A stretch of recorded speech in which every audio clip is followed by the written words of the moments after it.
Hello and welcome to the Our Gifted Kids podcast.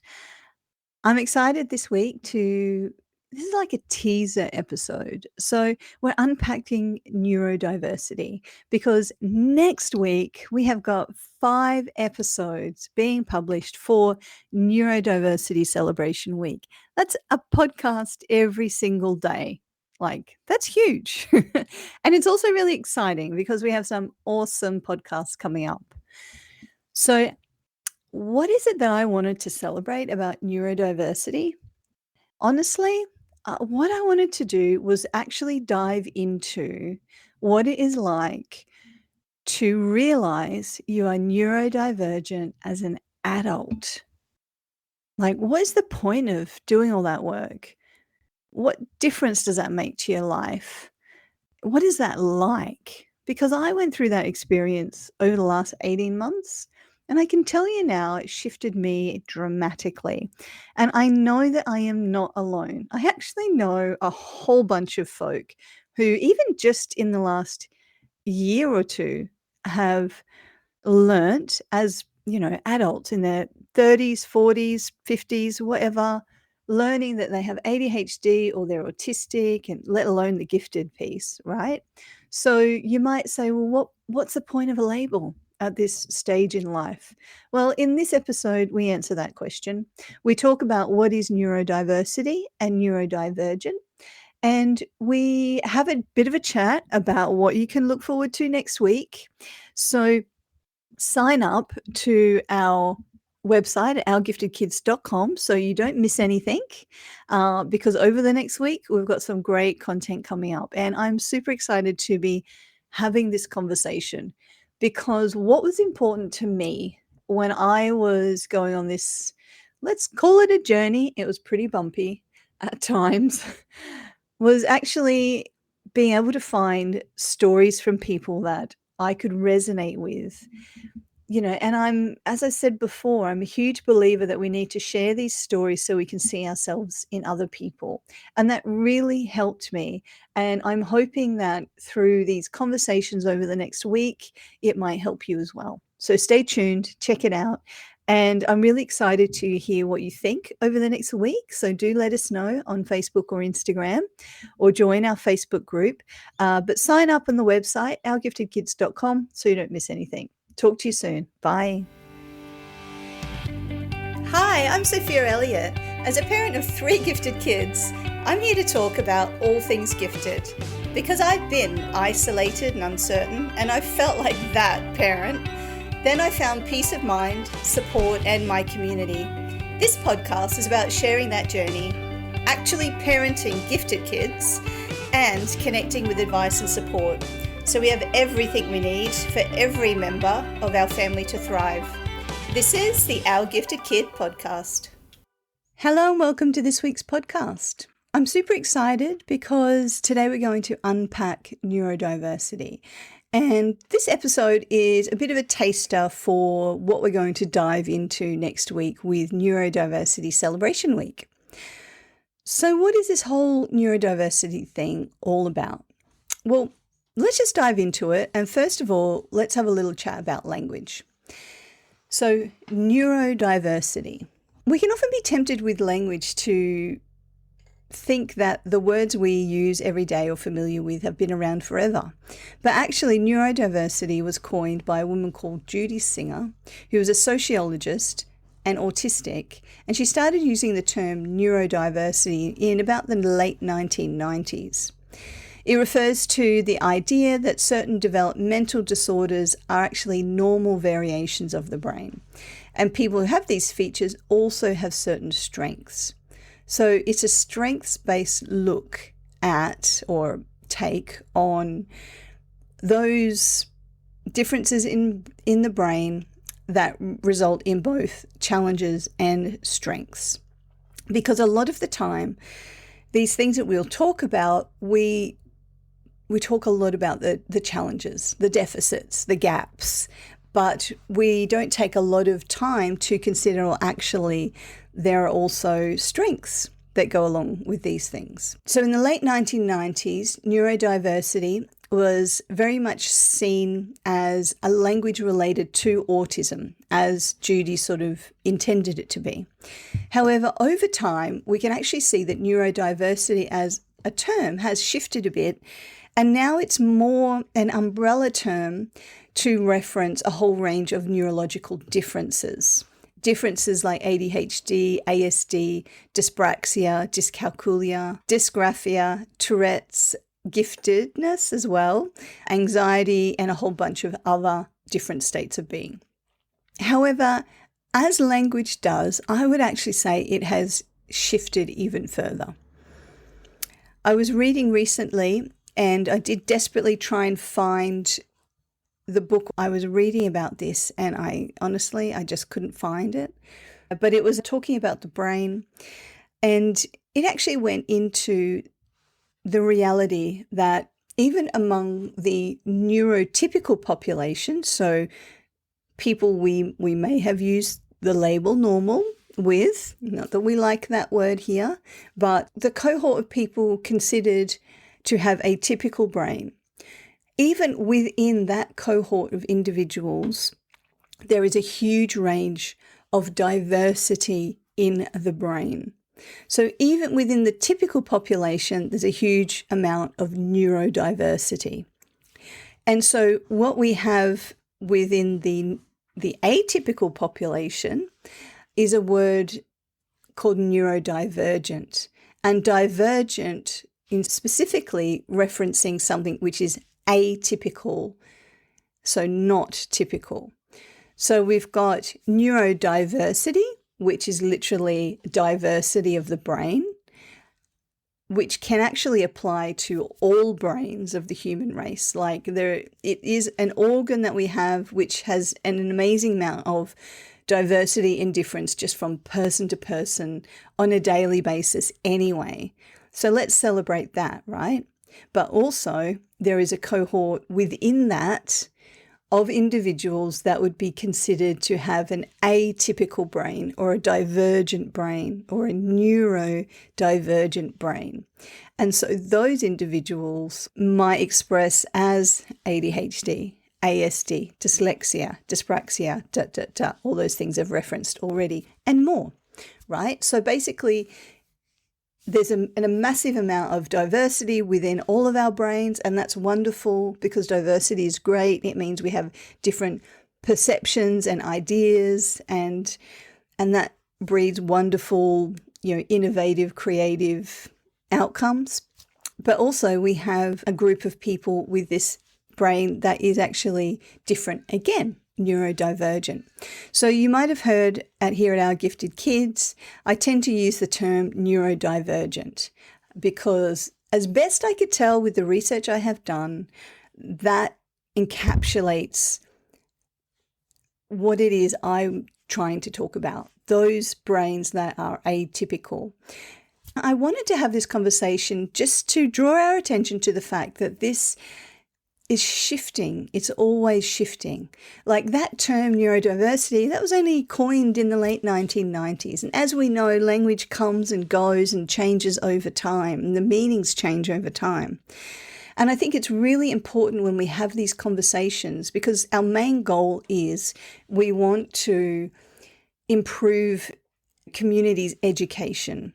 We want to shift from this deficit model to understanding that, there's challenges and we don't want to downplay those challenges because they can be hardcore, but there's also strengths. And if we focus on those strengths, it is a way to shift that paradigm into a more positive place. So language is really important. And you may be listening to this and you may even be disagreeing with me. And that is totally cool as well. And there will be people out there who possibly disagree with my research and my reading and my understanding of where we're at. You only have to log on to the internet to see that we love disagreeing with each other and having different interpretations. And that's all okay. But what I always try to do is just approach these conversations with good grace. And that's a term coined by Brené Brown, at least in the way that I use it. And it just refers to the fact that generally speaking, people are trying to do their best. People aren't wanting to be considered ignorant, or they're not wanting to offend. We're all just doing the best with the information that we have. And it's an opportunity for us to actually educate and have a conversation, or even just talk about why we have different takes on things and why we're disagreeing. It doesn't have to get ugly, because when we kind of go in on the attack, it puts people off and they don't even want to have the conversation. And it's really important to have this conversation, because we need to shift the understanding out there within the health system, the education system, community at large. We need to have a better understanding of these things. We need to shift the taboo about being different, having a neurodivergent brain, and actually start to look at, well, what are the strengths there as well? Because there are many.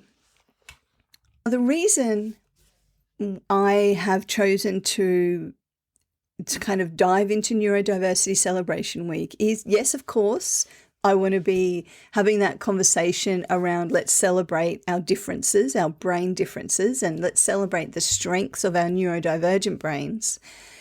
But also because over the last 18 months, I've kind of been through this journey of, when I started out, I thought I was neurotypical. And now I know that I am actually neuroatypical. So I went from feeling normal, I guess, as much as I hate that word, but typical. I went from feeling like I had just a typical brain to now knowing that I have a neurodivergent brain. And that was some journey. Like, it was pretty hardcore.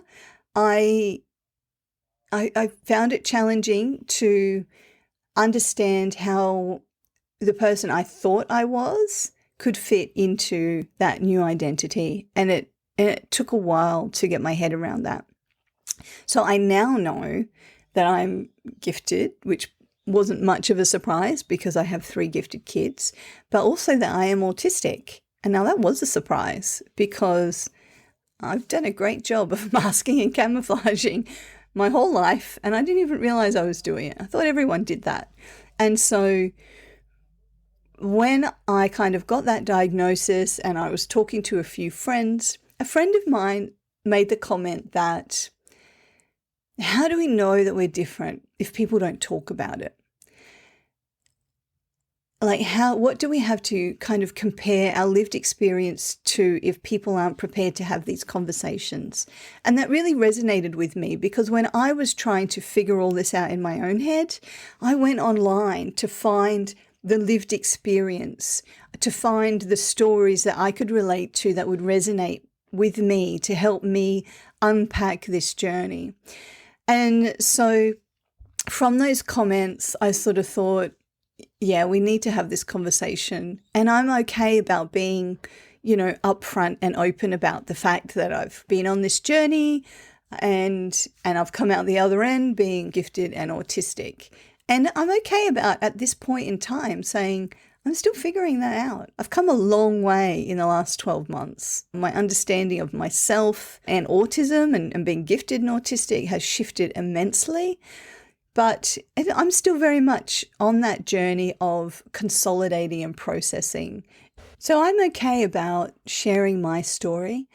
Admittedly, it was messy at times. I really struggled with cognitively understanding how I could fit into that autistic category. But what I couldn't deny was an incredible physical and emotional reaction to this kind of realization.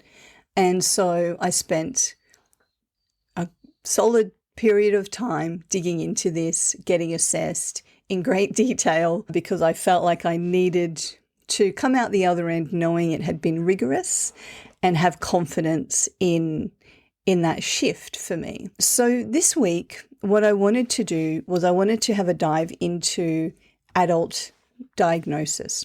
What is it like to get diagnosed as being neurodivergent as an adult? Because quite honestly, I know heaps of people who are grown-ups like me, in their late 30s, 40s, even older, actually realizing and even getting diagnosis that they have ADHD or they're autistic or all sorts of things. And it's not uncommon. Our kids are starting to get these diagnoses, and it causes us to look at ourselves and resonate with ourselves. And so I wanted to say, first of all, you're not alone. If you've ever had that thought of, oh, that feels a bit like me, you're not alone in thinking, maybe should I look into this further? There's heaps of adults that I know who've had these diagnoses and been through this process. But even more than that, there's good reason to go on this journey. And you might think, well, what's a label going to get me? And it's not about the label. It's about the understanding that comes with that. It's about getting that confirmation and validation. It's about what comes with that knowledge. The label is just a shortcut to articulating a bigger picture. Because once you understand the bigger picture, you have the opportunity then to kind of look back at your life and understand, just get it. I can't tell you how many memories I have where I can now look at that and kind of go, oh, okay, now it's making sense. And there's a huge amount of, I think, relief in that, probably quite a lot of different emotions. But aside from just, the comfort from looking back and understanding and feeling like you have an answer for the challenges that you've had, it's actually about looking at yourself now and saying, well, with this new knowledge, how can I make life easier for myself? It doesn't have to be that hard. And for a lot of us, I think in many areas, we've actually unconsciously been putting in strategies and various tools already because we found we have to, like, I'm not very good at that. So I've always done X, Y, Z to make that easier for myself. For example, perhaps not a great example, but I always thought I was really organized. I've done project management in terms of managing projects and teams and campaigns, like the things that require a great level of organization. And so I naturally thought, well, I'm therefore an organized person. But actually what I realize now is I really struggle with that. I really struggle with, there's just kind of so many things going on with my head. I easily get overwhelmed about where to start. And that kind of executive function piece is actually something that I find hard. But I realize I always thought I was organized, but it was because I put so much effort into being organized. Like, I wasn't naturally that way, but I just put in this enormous amount of time and energy and focus into that outcome. And I realized that I also had this great capacity to focus, a very classic autistic hyper-focus kind of thing. But that allowed me to get through a lot of work, which allowed me to kind of made up for my lack of organization. So it wasn't that I was necessarily organized in what I was doing as well as I could have been, but I just got through it so quickly. It's that proverbial duck on the water, underneath, paddling, but above the water looking very calm. And that in itself has actually given me a great sense of, and it just kind of, relief, comfort, reassurance, just understanding. And now I go, well, actually, I have got new strategies to organize myself and manage the overwhelm and keep myself focused and not put too much pressure on myself. Because now that I have 3 kids, I don't have the time and the energy that I had in my 20s and early 30s to to just do that extra work. I don't have that much time. I've got between school drop-off and school pickup, and even within that, I often have to fit in some domestic stuff every single day. And so my time to work gets squeezed and squeezed. So I don't have the luxury of just doing a hyper focus and just for a long period of time and just getting a bunch of stuff done. Like I would just do huge 12, 14, 16-hour days, because I could focus like that was no problem and I would get through the stuff, but I can't do that anymore. I have to shift. I have to get better strategies to work for me now. And because I know that I am autistic and I have been able to identify what that means for me and where my challenges and gaps are and also where my strengths are, then I get to go, okay, my strength is here, my challenge is here. This is a strategy I'm going to use. So that is what you have to gain from going on this journey. Also, and very importantly, it has given me a language and an understanding for my children who are, unsurprisingly, we're looking at similar diagnosis for a couple of my kids. And that comes as no surprise because that's actually what started me off on this journey. But now I have a language and an understanding in which to talk to them and help them and support them, which is significantly different from the perspective I had before. And that's a really huge gain for me as a parent in having that relationship with my child and helping and supporting my child.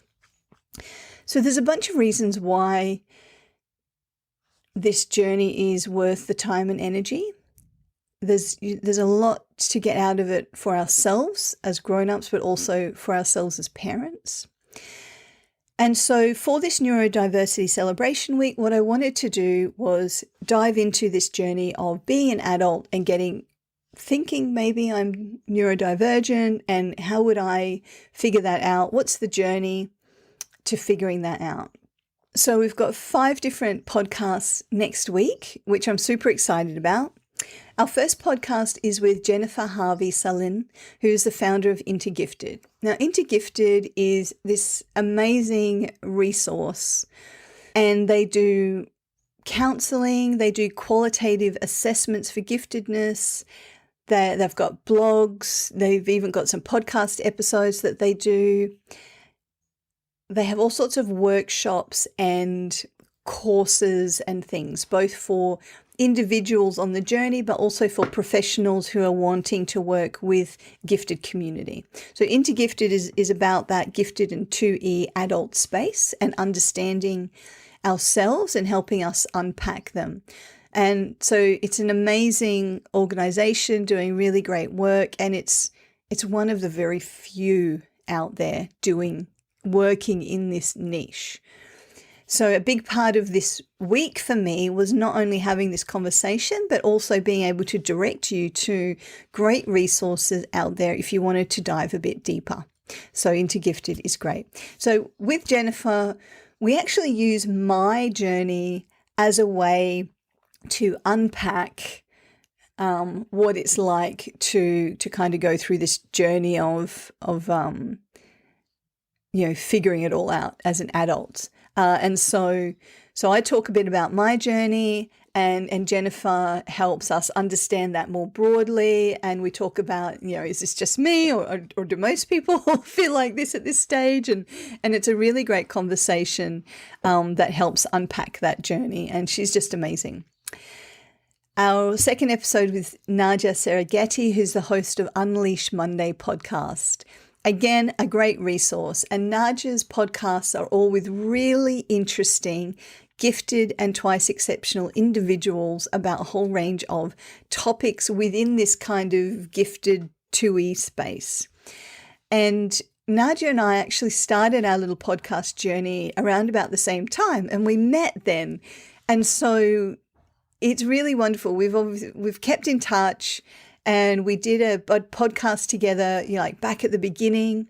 And it was really amazing to catch up with her now and do another podcast, not just because it was great to catch up, but also because over the last 12 months, she's been going through her own journey as well to figure out more about herself. And so In that conversation, we talk about ADHD and giftedness and her experience of an IQ test, which is really interesting because it was not a great experience. And I think it's an important part of this conversation is to acknowledge it's not always going to be easy to figure this out. And now, if you're a parent of a gifted kid, you will know this already. Sometimes it can take years of finding the right professional with the right understanding to actually get that clarity about what is going on with your kid. And it's no different with adults, to be honest. We need to find the right professionals with the right understanding to get that clarity. And Naja's story is a really great example of that. And I'm really grateful that she shared that with us because she has not been through a great time. And Naja also has a community of gifted and twice exceptional women that she works with as well. On Wednesday, we talked to Paula Prober, and she's written a couple of books about the rainforest mind. And so she sees it as a subset of the gifted population that is particularly creative. And so she has this wonderful metaphor about the rainforest mind. And so in that podcast, we talk about what is the rainforest mind, and we dig into that and what that can mean for us and that understanding. And Paula is on Instagram and she does blogs, and she also does like counseling and stuff in her home state. But what I love about Paula is she's just like this wonderfully comforting voice in all the chaos out there. There's this lovely, very kind of maternal, comforting voice saying, "You're not broken. It's okay." And we can understand ourselves. And I love following her on Instagram because she just has this really lovely, comforting way about her. And you just feel seen and you feel heard. So definitely check out Paula Prober as well. And so on Thursday, our fourth podcast, we talked to Emma Nicholson and Christian Wells, who are the hosts of the Positive Disintegration podcast. Now, if you've been in the gifted community for a while, you may have heard of positive disintegration, Dabrowski, and overexcitabilities. And I was so excited to have them as guests to dig into this a little bit, because I think it's one of those areas that are very, there's been a very superficial knowledge about what it's all about. And that has been misinterpreted and used perhaps in ways that it wasn't intended. And so this is an episode which we actually talk about, well, what is positive disintegration, but also what is the theory of positive disintegration that Dabrowski came up with? How do overexcitabilities fit within that? How does this work within the gifted community? And what does this mean for gifted people? And it's a really great episode for unpacking that whole thing, which is huge and hugely complex, and so kind of setting it straight, if you will. Because, even just a few days ago, I saw this post in a group on Facebook, and it was very much like a parent was saying, "Oh, I've just found overexcitabilities, and it's making so much sense for my kid, and just wanting more info about this." And then someone in the comments said, "Oh no, overexcitabilities aren't relevant anymore. That's old theory, disregard all of that because it's not relevant anymore." And as we will find out from Emma and Chris, well, that is not true. Overexcitabilities are very relevant, but like anything, it's about understanding the context, what they're there for, how we can use that knowledge, and how it fits into that bigger picture of the theory of positive disintegration, which is actually like this whole alternate theory of psychology. It's super interesting. And what is also interesting about that conversation is we talk about how Dabrowski actually saw things like anxiety and depression as really positive signs of the potential for growth. So it's also an opportunity to reframe these mental health challenges as opportunities. And so there's a whole theory about that. We get into that on Thursday, so check that out.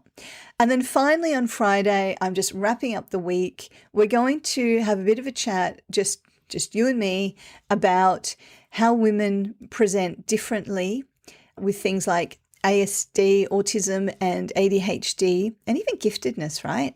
And why it's important to understand ourselves and the impacts that is having on us. And that's obviously a really important conversation for me, but for lots of women that I know. It's to understand that the lived experience is different. And the research has very much focused on a particular cohort of individuals, generally speaking, boys, and it has largely missed girls and therefore women. And so we're starting to get that research and understanding coming out now, but like anything, that takes time. And so I want to have a bit of a chat around what that might look like. So I'm excited to do that as well. Okay, so sign up to ourgiftedkids.com so you don't miss anything. There is a form on the website. Pop in your email and you will be updated and you won't miss out on anything. Check out all the podcasts next week. There's going to be 5 of them. And now, obviously, if you don't have time, you don't have to listen to them all next week. They'll be there and you've got time to catch up with them, but some really great episodes there. I'm super excited. And as we go through the week, it's an opportunity to check out the resources from all of our guests, which are truly awesome. And ultimately, this is about creating community and connecting people, which is what we do here at Our Gifted Kids. And it's also what we do in the Our Gifted Kids Hub. So you may not be aware, but we also have a membership, like a subscription community within Our Gifted Kids. And we obviously talk a lot about parenting gifted kids and a whole range of topics, but it's also a place to be seen and to be heard. And it's a place where you can say, I think I might be whatever, autistic, ADHD, gifted, and it's kind of like, what do you think that means? And this really resonates, or what does that mean?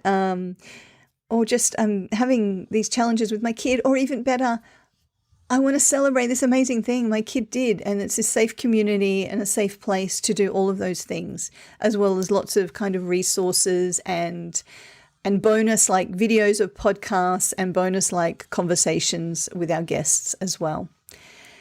We need to be able to see ourselves in others and feel that place where we belong and find that place which is our own normal. So we're going to be talking about neurodiversity and neurodivergence so that we get that better understanding about what it all means and how that might fit for us. And just kind of acknowledge that it's a moving conversation. Nonetheless, we're going to have a conversation about strengths. We're going to have a conversation about neurodivergence. We're going to have a conversation about going on the journey. So pop your email in at ourgiftedkids.com so you don't miss out on anything. Check out all the podcasts, and I'm really excited. I want to hear what you think, what you're feeling, what resonates. We're also on Instagram and Facebook, and we have a Facebook group.